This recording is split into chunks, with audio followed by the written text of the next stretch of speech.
आपकी हनुमान चालीसा में भी पहली लाइन यही लिखी है, श्री गुरु चरण सरोज रज। अब पढ़ तो रहे हैं लेकिन गुरु वो नहीं है जी। तो इससे कुछ होने वाला नहीं है। अगर आरती गाने से ही सब कुछ हो जाएगा तो हनुमान जी को आने की जरूरत ही नहीं है। फिर तो आरतियां गाओ। या राम जी का नाम पहले नहीं था क्या? बिल्कुल था, द्वापर में भी था। तो कृष्ण जी को आने की क्या जरूरत पड़ गई? केवल राम नाम से सारे काज ठीक हो जाते, कृष्ण जी को क्यों आना पड़ गया? जब एक युग के बाद के काम राम नाम से सिद्ध नहीं हो पाए, उनको रूप बदल के आना पड़ा, तो अब तो दोनों युग जा चुके हैं। त्रेता भी चला गया, द्वापर भी चला गया। अब तुम समझ रहे हो कि मेरे सारे काम इनके नाम से हो जाएं, इनके नाम से मेरे सारे काम बन जाएं। अरे जब द्वापर में एक राम नाम से काम नहीं बन पाया, कृष्ण जी को आना पड़ा, तो तुम्हारे कलयुग में इन दोनों के नाम से कैसे काम बन जाएंगे? ये जा चुके हैं भाई, इसको स्वीकार करो कि ये जा चुके हैं। अब अगर तुम्हें इनका सानिध्य चाहिए तो इनका रूप क्या है कलयुग में आने का, उसको जानो। और तुम्हें बता भी रखा है, लेकिन तुम्हारी बुद्धि में नहीं घुसने वाली ये बात। क्यों? क्योंकि तुम विवेक ही नहीं लगाते हो। तुम केवल कई सुनी बातों पे चलने लग जाते हो। जैसे कोई बता रहा है, तुम्हारे भावों को जहां मोड़ना चाह रहा है वहीं मुड़ जाते हैं। और सत्य क्या है, असत्य क्या है, इससे तुम्हें दूर दूर से कोई रिश्ता नहीं है। समझ लो, राम जी कब आए? त्रेता में। उससे पहले विष्णु जी थे, विष्णु जी ही राम जी बन के आए। अब विष्णु जी का नाम उस वक्त भी था जब राम जी का नाम था, जब राम जी बन के आए। लेकिन राम ने रावण को मारा, राम ने संतों के काज सवारे। केवल विष्णु विष्णु जाप से बात नहीं बनने वाली थी। राम जी आए हैं तो काम बने हैं। अब जब राम जी चले गए तो क्या रह गया वहां पे? राम जी का नाम। अब कोई कहे कि राम के नाम से सारे काम सिद्ध हो जाएंगे, तो फिर भैया कृष्ण बन के आने की क्या जरूरत थी? अब वो भी चले गए। अब तुम कहो कि राम जी और कृष्ण जी और विष्णु जी तीनों के नाम से मेरा काम बन जाएगा, वो नहीं बनेगा। अब कौन सा नाम बताया उन्होंने? कौन आएगा? कलयुग में कल की अवतार का जिक्र किया गया। हमने ऐसा भरमार रखा है कि अगर बढ़िया जीवन चाहिए तो गला काटना सीख सामने वाले का। वो जितना भी सुख दे रहा है 2 नंबर के काम करवा के, समझ लो कि वो दुख है। और जितना भी दुखी हो रहे हो तुम ईमानदारी का जीवन जी के, वो समझ लो सुख है। ये बताने आएंगे वो। यही कुरान में बताया गया है, हदीसों में जिक्र आता है इसका। कहते हैं दज्जाल आएगा, वो क्या करेगा? दज्जाल यानी हमारा मन। वो इतना बड़ा शातिर है कि वो तुम्हें ऐसे खेलेगा कि तुम समझ ही नहीं पाओगे उसकी चाल को। उसके दोनों हाथों में क्या होगा? एक हाथ में जन्नत होगी और एक हाथ में दोजख होगा। एक तरफ वो तुम्हें दिखाएगा कि चाहिए ये जन्नत, चाहिए जन्नत क्या होगी? खूब खाओ पियो, मजे करो, एसी में रहो, खूब एंजॉय करो लाइफ को, लेकिन सारे 2 नंबर के काम करने के बाद। और दोजख दिखाएगा, नरक दिखाएगा कि आग में जल रहे हो, तड़प रहे हो, दाने दाने के लिए मोहताज हो, लेकिन कब? 1 नंबर करने के बाद। आप सोचोगे भी, आप सुना भी होगा आपने कई बार, लोग कहते भी हैं, अरे भैया ईमानदार से जियोगे ना तो पल्ले कुछ नहीं रहेगा, 2 नंबर का काम करना सीखो। अगर ईमानदारी का काम करोगे तो बस हैंड टू माउथ ही रहेगा काम, यानी रोटी खा पाओगे, कुछ जोड़ नहीं पाओगे, कहते भी हैं लोग। लेकिन ये वही बताया जा रहा है कि ये मन दज्जाल क्या कर रहा है? ये सारे गलत काम करवा के ऐश करवा रहा है और तुम्हें दिखा रहा है कि देखो ये ऐश कर रहा है ना, तू भी करना चाहता है, कर ले 2 नंबर के काम। अब इसी का काम तमाम करने के लिए कल की अवतार आएंगे। वो क्या करेंगे? वो दूध का दूध और पानी का पानी कर देंगे। वो असत्य को किनारे कर देंगे और सत्य को सामने लाके खड़ा कर देंगे। अब तुमने क्या करना है? तुमने केवल सत्य असत्य का निर्णय करना है। वो तुम हिंदी भाषा तुम्हें चाहिए क्या था? आत्मदेव, अपना स्वरूप। जोड़ किससे दिया? हिंदी भाषा के 2 अक्षरों से, स्वर और व्यंजन से। रा क्या है? व्यंजन। माँ क्या है? व्यंजन। बीच में डंडा लगा दिया आ का, वो क्या है? स्वर।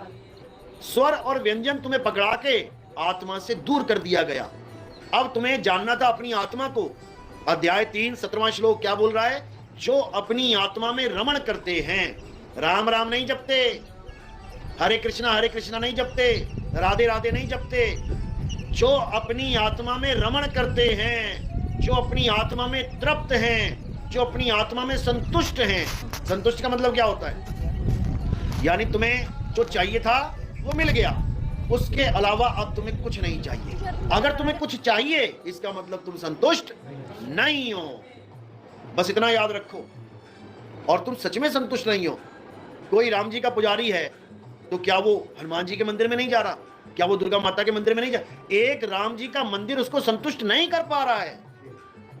बात ये है, हनुमान जी की आप आरती गाओगे, देखो क्या लिखा उसमें, बोला ना, और देवता चितना धरई हनुमत से ही सर्व सुख करई, लाइन तो ये बोल रहे हो तुम कि और किसी देवता को चित्त में नहीं धारण करूंगा क्योंकि सारे सुखों का दाता मेरा हनुमान जी है। लेकिन बता दो कहीं और नहीं जा रहे क्या? अभी जगराता होगा माता जी का तो माता जी के यहाँ भाग जाओगे, अभी भैरव बाबा आ जाएगा तो भैरव बाबा के यहाँ भाग जाओगे। अब कहाँ गया हनुमान जी का वो सर्व सुख संपन्न वाला काम? क्योंकि तुम केवल रट रहे हो तोते की तरह, तुम उसको समझ नहीं रहे हो। समझना है, अगर तुम हनुमान जी में संतुष्ट हो फिर तुम दृष्टि घुमा ही नहीं सकते कहीं और। समझ लो ये इष्ट देव का खेल होता है। मेरा इष्ट भगवान यानी मैं किसको समर्पित हूं, बस उसको समर्पण कर दो। तो हमारा जो इष्ट है वो कौन है? हमारा इष्ट कोई शरीर नहीं है। कोई सोचे कि नितिन दास कबीर पंथी है तो वो कबीर साहब के शरीर की पूजा करवा रहा है तुमसे। हम नहीं करते पूजा पाजा किसी की। शरीर का मतलब ही अज्ञान है, शरीर का मतलब ही असत्य है। समझ लो, हम कबीर पंथी होके कबीर साहब की मूर्ति नहीं पूजते। क्यों? क्योंकि मूर्ति टूट सकती है, फूट सकती है। मूर्ति एक आदमी बना रहा है, हम उस भगवान को पूज रहे हैं जिसको आदमी बना रहा है। बताओ कैसा भगवान है वो? भगवान ने आदमी को बनाया कि आदमी ने भगवान को बनाया है? पहले तो यही निर्णय कर लो। भगवान ने आदमी को बनाया कि आदमी ने भगवान को बनाया है? पहले तो यही निर्णय कर लो। इतना भी समझ आएगी। लेकिन हम इसको भी निर्णय नहीं कर पा रहे हैं। देखो कितनी बुरी किस्मत है हमारी। हम ये भी नहीं बोल पा रहे हैं कि जिस भगवान को हम पूज रहे हैं वो इंसानों के द्वारा बनाया गया है, इंसान ने भगवान को बना दिया है। हम उसको भगवान मान बैठे हैं, मूर्तियों को, जबकि मूर्ति कभी भगवान नहीं है। मूर्ति क्या है? पाषाण है, ये पत्थर हैं, ये इसको छोड़ना है। और जो मूर्ति बना रहा है उसको जानू वो कौन है? आत्मा है। जो मंत्र बोल रहा है उसको जानू वो कौन है? आत्मा है। जो मंदिर मस्जिद गुरुद्वारे के चक्कर काट रहा है उसको जानू वो कौन है? वो आत्मा है। अपने आप को जान नहीं पा रहे हो और नकली भक्ति में जुड़े हुए हो, कल्याण नहीं होने वाला। तो क्या करना है? अपने स्वरूप को जानना है। स्वरूप सिद्ध व्यक्ति यानी राम जी, कृष्ण जी, हनुमान जी का पुजारी नहीं, स्वरूप, इसको छोड़ना है। और जो मूर्ति बना रहा है उसको जानू वो कौन है? आत्मा है। जो मंत्र बोल रहा है उसको जानू वो कौन है? आत्मा है। जो मंदिर मस्जिद गुरुद्वारे के चक्कर काट रहा है उसको जानू वो कौन है? वो आत्मा है। अपने आप को जान नहीं पा रहे हो और नकली भक्ति में जुड़े हुए हो, कल्याण नहीं होने वाला। तो क्या करना है? अपने स्वरूप को जानना है। स्वरूप सिद्ध व्यक्ति यानी राम जी, कृष्ण जी, हनुमान जी का पुजारी नहीं, स्वरूप। नास्तिक किसको बोला गया है? जो भगवान को ना माने। भगवान मतलब जो अपने से जुदा किसी भगवान की पूजा ना करे उसको नास्तिक बोला जाता है। पत्थरों की पूजा ना करे उसको नास्तिक बोला जाता है। जबकि ये डेफिनेशन है ही नहीं, ये डेफिनेशन है ही नहीं नास्तिक की। असल में जो असली आस्तिक है वो नास्तिक ही है।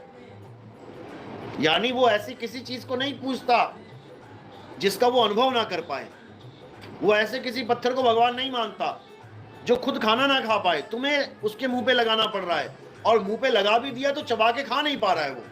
उसके मुंह पे 10 मक्खियां आके बैठ रही हैं। तुम लड्डू लगा के देख लेना एक बार, उस पर 10, 20, 50 मक्खियां आके बैठ जाएंगी, वो अपनी मक्खियां भी नहीं हटा पा रहा है। कैसा भगवान है भाई तुम्हारा? तुम्हारे मुंह पे, तुम्हारे होठों पे एक मक्खी बैठ जाए, कितनी देर बैठने दोगे बताना जरा? आधा सेकंड भी नहीं झेल पाओगे तुम। तुम्हें लगेगा यार ये कहाँ आके बैठ गई, पता नहीं कहाँ कहाँ बैठती है, मेरे होंठ पे आके बैठ गई। हटाओगे भी और धुलोगे भी।